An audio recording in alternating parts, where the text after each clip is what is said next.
भारत की गुरु परंपरा श्रेष्ठ है। गुरुओं का सामर्थ्य अनंत होता है। मनुष्य जाति पर गुरुओं का बड़ा उपकार रहा है। भारत का इतिहास साक्षी है कि राजाओं से लेकर निर्धनों तक, शूरवीरों से लेकर निर्बलों तक और भगवानों से लेकर साधारण मनुष्यों तक सभी गुरुजनों की कृपा के द्वारा उन्नत शिखरों को प्राप्त होते रहे हैं। गुरु की कृपा जिस पर हो जाए वह मूढ़ ही क्यों न हो, विद्वता प्राप्त कर लेता है। ऐसे ही एक मूढ़ शिष्य ने गुरु की कृपा के बल पर नामी आचार्यों की श्रृंखला में अपना नाम अंकित कर दिया। यह बात उस समय की है जिस समय भगवान शंकर के अंश अवतार आदि गुरु शंकराचार्य समस्त विश्व में अद्वैत वैदिक ज्ञान की पताका फैला रहे थे। उनके 4 मुख्य शिष्य, जिनका नाम सनंदन, आगे जाकर यही सनंदन पद्मपादाचार्य के नाम से जाने गए। मंडन मिश्र सुरेश्वराचार्य के नाम से जाने गए। ब्राह्मण का एक पागल पुत्र भी उनका शिष्य था जो शंकराचार्य की कृपा से आचार्य बन गया। आगे चलकर उसका नाम हस्तामलकाचार्य पड़ा। चौथा शिष्य गिरि था जिसका नाम आगे चलकर तोटकाचार्य पड़ा। जब तोटकाचार्य नहीं बने थे, उनका नाम गिरि था। इनके जो 4 शिष्य थे उनमें से 3 तो बड़े विद्वान थे, लेकिन चौथा गिरि नामक शिष्य बुद्धू था। गिरि को कुछ भी याद नहीं रहता था। यह बालक बिना पढ़ा लिखा भले ही था, उसकी बुद्धि भले ही तीव्र न थी, परंतु उसका हृदय आचार्य के प्रति भक्ति से भरा था।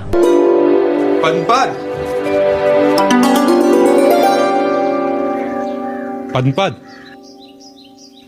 मैं तुम्हारे मन में चल रहे चिंतन में बाधा डालूं? डाली है तो कहो। तुम्हारे नजदीक आऊं? आओ। बैठो। बैठो। मैं कुछ पूछूं, तुम झुंझलाओगे तो नहीं? मैंने तुम पर झुंझलाना छोड़ दिया है। पूछो क्या पूछना। अथा तो ब्रह्म जिज्ञासा, इसका क्या अर्थ हुआ? गिरि, गुरुदेव ने अभी 2 दिन पहले ही इसका अर्थ बताया था। गुरुदेव ने बताया तो था, पर मेरी समझ में नहीं आया था। तो सिर्फ मैं ही बचा हूं? मेरी व्यथा समझो पद्मपाद भैया। देखो, सुरेश्वराचार्य से पूछ नहीं सकता। वे आयु में गुरुदेव से भी बड़े और गुरुदेव जैसे ही गूढ़ है, निरंतर वेदांत में डूबे हुए। और हस्तामलक से तो पूछना ही बेकार है। उसकी तो मुट्ठी में ब्रह्म है, वो तो हमेशा ब्रह्म में लीन। अब बचे तुम मेरे बड़े भाई जैसे, इसलिए तुमसे तो पूछ ही सकता हूं ना। कुछ पंक्तियां लिख लूं, फिर मैं तुम्हें बुलाता हूं। तुम एक ही पुस्तक बार बार लिखते रहते हो, पहले मुझे समझा दो फिर। गिरि, कोई भी व्यक्ति एक ही पुस्तक बार बार नहीं लिखता। मैंने गुरुदेव लिखित ब्रह्म सूत्र भाष्य पर जो व्याख्या लिखी थी, उस पुस्तक को मेरे मामा ने ईर्ष्यावश जला दी थी। मेरे सौभाग्य से मैंने गुरुदेव को कुछ खंड पढ़कर सुनाए थे। और गुरुदेव ने अपनी स्मृति से वे सारे खंड मुझे फिर से सुना दिए। उन्हें ही लिख रहा हूं। क्योंकि इसमें 5 अध्याय है, इसलिए पंचपादिका नाम रखा है इसका। बात समझ में आई? गुरुदेव को इतना याद कैसे रहता है? गिरि, पद्मपाद को लिखने दो और तुम्हें जो पूछना है मुझसे पूछो। अब न जाने मेरा क्या होगा।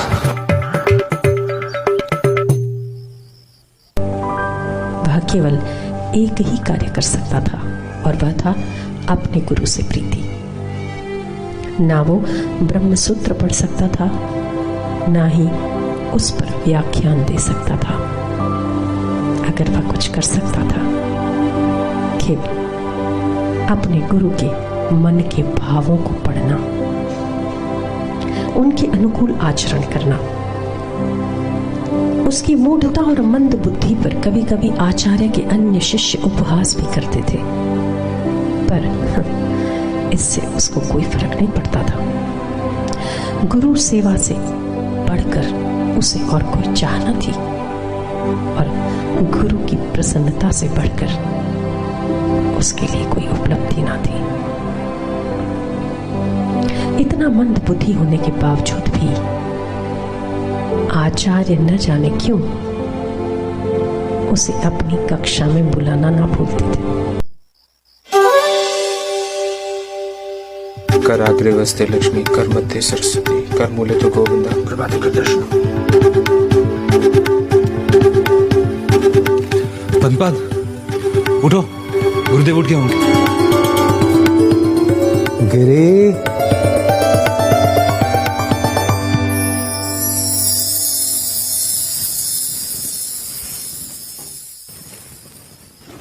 तुमने अपने वस्त्र लिए या नहीं?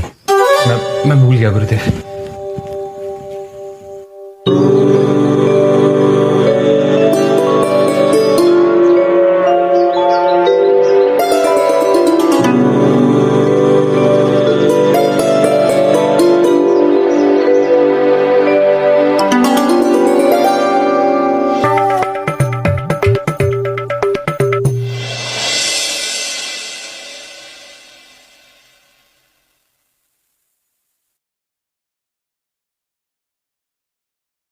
तुमने भोजन कर लिया?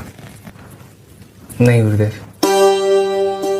गिरी, मैंने तुम्हें पहले भी कहा है, भोजन के लिए मेरी प्रतीक्षा मत किया करो। गुरुदेव, मैं कल से आपका आदेश मानूंगा गुरुदेव। तुमने कल भी यही कहा था। जी गुरुदेव, क्षमा गुरुदेव। पर मैं क्या करूं गुरुदेव, मैं आपके पहले भोजन नहीं कर सकता। मैं तेरे साथ हमेशा नहीं रहने वाला गिरी। जी गुरुदेव। फिर क्या करेगा? आप हमेशा मेरे साथ रहेंगे, आप हमेशा मेरे साथ रहेंगे, आप हमेशा मेरे साथ रहेंगे, आप हमेशा मेरे साथ रहेंगे।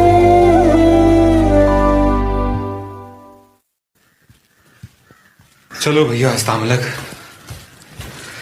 गुरुदेव कुछ देर विश्राम करने चले गए। अब कुछ देर मैं बोलता रहूंगा और तुम सुनते रहोगे। अब एक तुम ही हो जिससे मैं अपने मन की बात कह सकता हूं। गुरुदेव की आज्ञा से सुरेश्वराचार्य कोई ना कोई भाष्य लिखते रहते हैं और पद्मपाद भी ज्ञान की परंपरा को आगे बढ़ा रहे हैं। लेकिन तुम्हें गुरुदेव ने कुछ नहीं कहा, क्योंकि गुरुदेव मानते हैं कि तुम्हें ऐसे ही छोड़ दिया जाना चाहिए, क्योंकि तुम तो ब्रह्मलीन हो। मुझे कुछ आता ही नहीं तो मैं लिखूंगा क्या? कैसे गुरुदेव के ज्ञान की परंपरा को आगे बढ़ाऊंगा? मूर्ख जो हूं। स्वामी, मैंने सुना है बचपन में तुम भी महामूर्ख थे। नहीं, यानी कि तुम महामूर्ख जैसे दिखते थे। न खेलते, न पढ़ते, न लिखते, न गुस्सा ही करते। और एक दिन तुमसे निराश तुम्हारे पिता तुम्हें गुरुदेव के पास ले आए, ये जानने के लिए कि तुम्हारा कुछ होगा भी या नहीं। और गुरुदेव ने तुम्हें देखते ही ताड़ लिया था कि ये मूर्ख दिखाई देने वाला मूर्ख नहीं है। और जब गुरुदेव ने तुमसे पूछा कि तुम कौन हो, तुमने देववाणी में कह दिया कि तुम सच्चित आनंद स्वरूप आत्मा हो। और तुमने गुरुदेव को आत्मा का सत्य ऐसे कह सुनाया था जैसे आंवले की तरह सत्य तुम्हारी मुट्ठी में। और गुरुदेव ने तुम्हें अपना शिष्य बना लिया। हस्तामलक, तुम सोच रहे होगे कि मैं तुम्हारी ही कहानी तुम्हें क्यों सुना रहा हूं। वह इसलिए कि अब यह कहानी ही मेरी आखिरी उम्मीद है। अगर यह कहानी सच है तो बस एक बार मुस्कुरा दो, मुझे विश्वास हो जाएगा कि कभी कोई महामूर्ख भी महाज्ञानी बन सकता है। क्या यह कहानी सच है? क्या यह कहानी झूठ है? सच झूठ दोनों नहीं है। गिरी, आया आचार्य।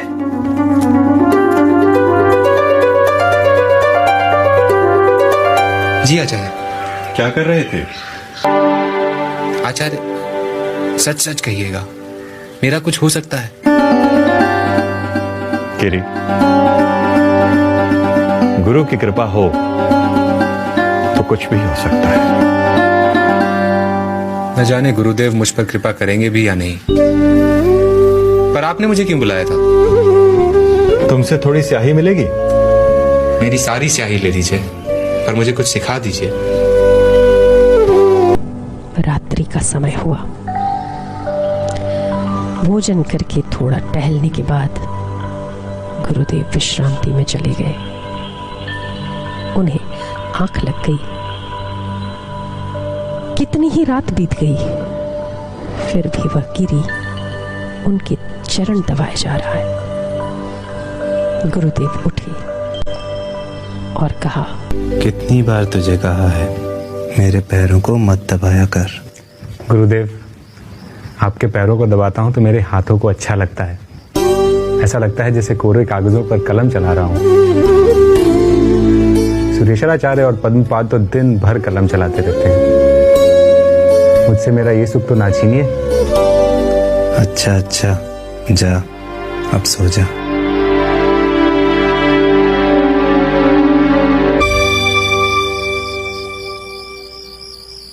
महर्षि वशिष्ठ के शिष्य महर्षि शक्ति, शक्ति के पराशर, पराशर के वेद व्यास, वेद व्यास के शुकदेव, शुकदेव के गौड़पाद, गौड़पाद के गोविंद भगवतपाद, गोविंद भगवतपाद के शिष्याचार्य शंकर। क्या हुआ गिरी? लगता है गुरुदेव मुझे पुकार रहे थे। कोई तुम्हें नहीं पुकार रहा गिरी। नहीं, सो जाओ। मुझे गुरुदेव के कक्ष के बाहर ही जाकर सोना चाहिए। न जाने कब मुझे पुकार दे।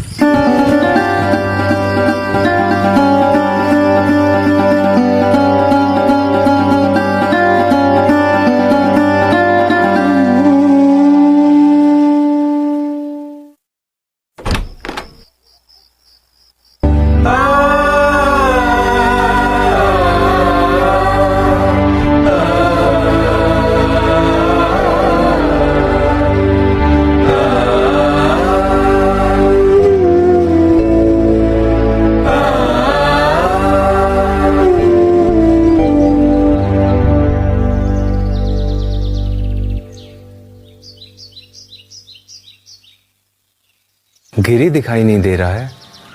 नदी तट पर गया है।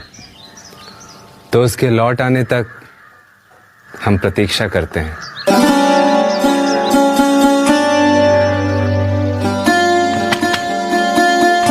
मैं भगवत पाद के ज्ञान की परंपरा को कैसे आगे बढ़ा पाऊंगा? कैसे गुरुदेव का ऋण उतार पाऊंगा? गुरुदेव मुझे बुद्धि दो, मुझे बुद्धि दो गुरुदेव।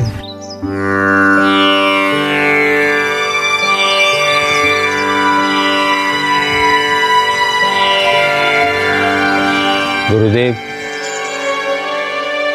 हम क्यों गिरी की प्रतीक्षा कर रहे हैं? उससे कुछ नहीं होने वाला। गिरी को शिक्षा देना वैसा ही है जैसे कोई दीवारों को शिक्षा दे। गिरी इन दीवारों से बेहतर नहीं है। पद्मपाद, हम गिरी की प्रतीक्षा करेंगे।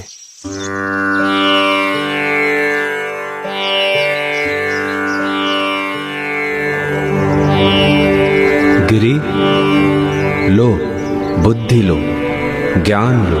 गिरी, लो बुद्धि लो, ज्ञान लो। आचार्य, आचार्य,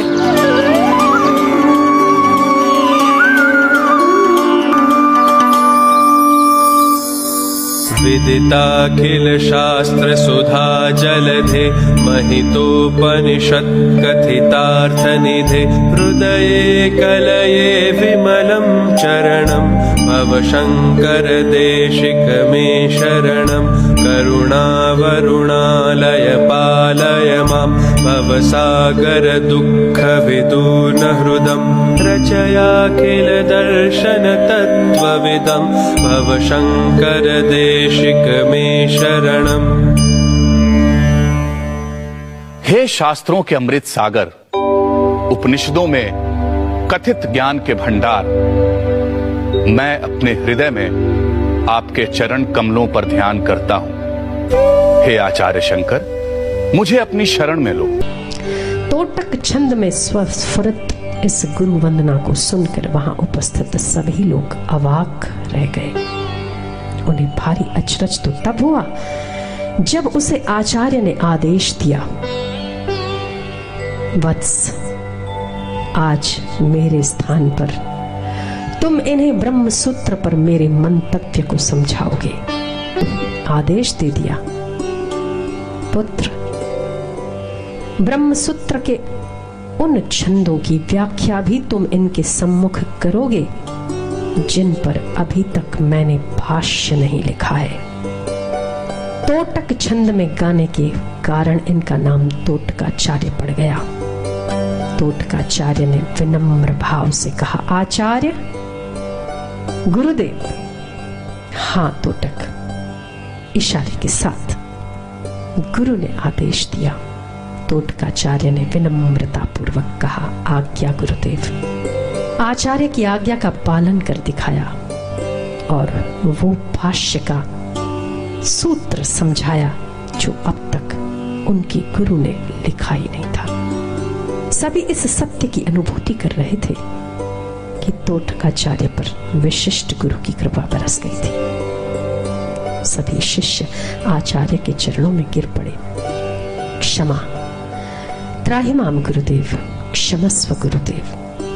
गुरु ने कहा, निरअभिमानी बनने से बढ़कर और कोई विद्वता नहीं होती। जो गुरु की एक निष्ठता से सेवा करता है वह मूढ़ ही क्यों न हो, महान विद्वता को प्राप्त करता है। जिस प्रकार जिस बालक पर गणेश जी की कृपा हो जाए वह मूढ़ बालक भी विद्वता के क्षेत्र में प्रवेश पा सकता है, ऐसे ही गुरु महाराज की प्रेम पूर्ण कृपा किसी गूंगे कर पड़ जाए तो उसके गले में सरस्वती आ बैठती है। यही तोटकाचार्य 10 नामी संप्रदाय को चलाने वाले महान आचार्य हो गए। प्रणाम है ऐसी गुरु भक्ति को, प्रणाम है ऐसे गुरुजनों को जिन्होंने समय समय पर जनमानस को शांति व अध्यात्म का पथ प्रदर्शित किया है।